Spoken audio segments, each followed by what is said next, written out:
Well, today at a different ring, Hulk Hogan is a champion once again. We're going to take a different look at the incredible Hulk Hogan. The occasion was the 10th annual circus outing for special children.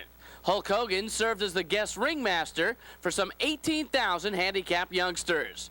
The circus may have been sponsored by the community mayors of New York State, Madison Square Garden, and the Ringling Brothers and Barnum and Bailey Circus, but the day belonged to the World Wrestling Federation heavyweight champion, Hulk Hogan.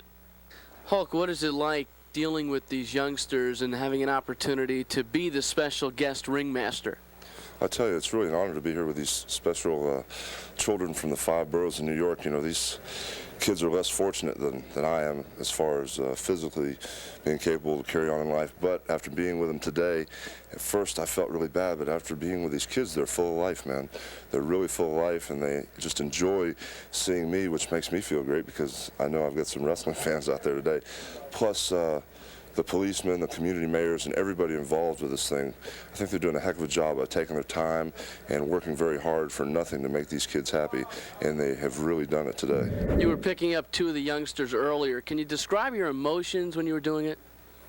Well, you know, I was a little nervous because usually when I'm in Madison Square Garden, I've got the wrestling boots on and I'm ready to get in the combat zone. Today, I was in a different kind of circle, the circus, and when I picked the 2 kids up, at first I thought they might be afraid of me, but they were laughing and giggling and carry on. So, like I said, they're just really happy to be here, and they're very exuberant about being here. And emotionally, I didn't feel bad. I felt just really good to be here with the kids.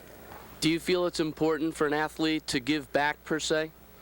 Well, you've got to. You know, these are the people that support you and get behind you, and they're the fans. Plus, like I said, these kids are really less fortunate in a physical way. Some of them have other problems besides physical problems, and you got to give it back because you got to remember what the basics are and your fellow man and the whole thing. And I tell you, it just makes you realize where you stand, you know, and I don't know how to explain it other than you just feel really good doing it.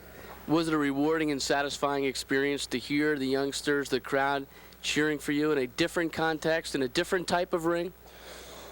Well, yes, it was. I didn't know the reaction that they would have when I first walked out, but when I walked out, I felt like I was in front of the wrestling crowd ready to fight in Madison Square Garden. The fact that these kids are my wrestling fans, plus in normal everyday street clothes, they notice me and recognize me and are just as loud and excited to see me. It makes me feel like just the fact of me coming out here and telling them time after time to train and say their prayers and eat their vitamins, the message is getting through, and these kids, they're really something else.